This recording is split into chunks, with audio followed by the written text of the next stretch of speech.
Mussolini's mistress was Jewish. They were attracted to fascism because Jews had been freed from the ghettos and given full equality by the nationalist government when Italy was unified in 1870. Now as a black shirt, Ettore Ovazza supported the fascist attack on those who seemed to be destroying the country he loved.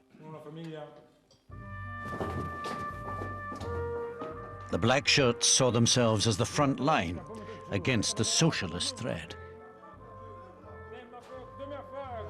You could not really be a regular member, if you were within the right age group, without being part of this militia.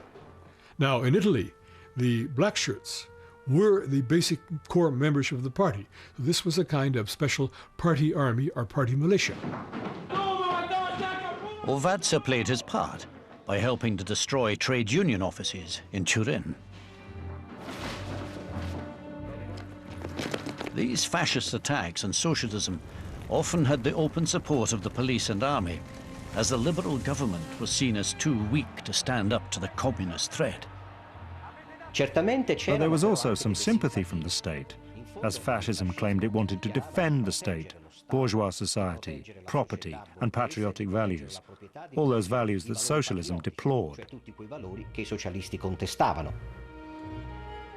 The strongholds of this uncompromising fascism were in the cities of central and northern Italy.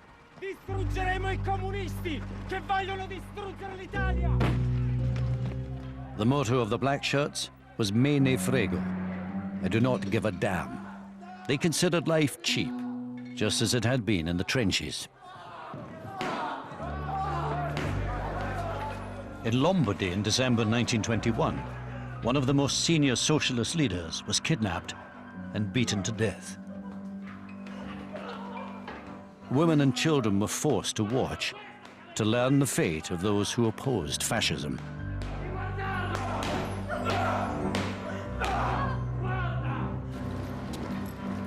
The local fascist bosses were not concerned with parliamentary procedures. They believed socialism could only be eradicated by force. The fascists didn't defeat the socialist councils in elections. They simply stormed the town halls. Socialists have lost control of the town hall forever. The fascist takeovers had a dramatic impact. By the end of 1921, the party had grown from 20,000 to over 200,000 members. And it tasted electoral success too. 38 fascists, including Mussolini, were elected to parliament. Fascist support was surprisingly widespread. The socialists were beaten, the government was weak, and the army sympathetic. Mussolini realized he had an historic opportunity to strike. He decided to organize a show of strength against a liberal government in a mass march on Rome. 25,000 black shirts set off for the Italian capital, demanding power. It was an impressive show of strength. Fascism could still have been stopped, but the king, Victor Emmanuel, refused to call out the army to halt the march. The Russian Revolution and the execution of the Tsar had shocked the king. He chose the lesser of two evils and asked Mussolini to head a new coalition government. He had seen the moderate political parties, the regular parliamentary and more democratic parties, divided, relatively impotent, unable to cope with the situation in Italy. Therefore, what the king was doing in October 1922 was simply making the leader of the most vigorous and dynamic new political movement parliamentary prime minister of a coalition government.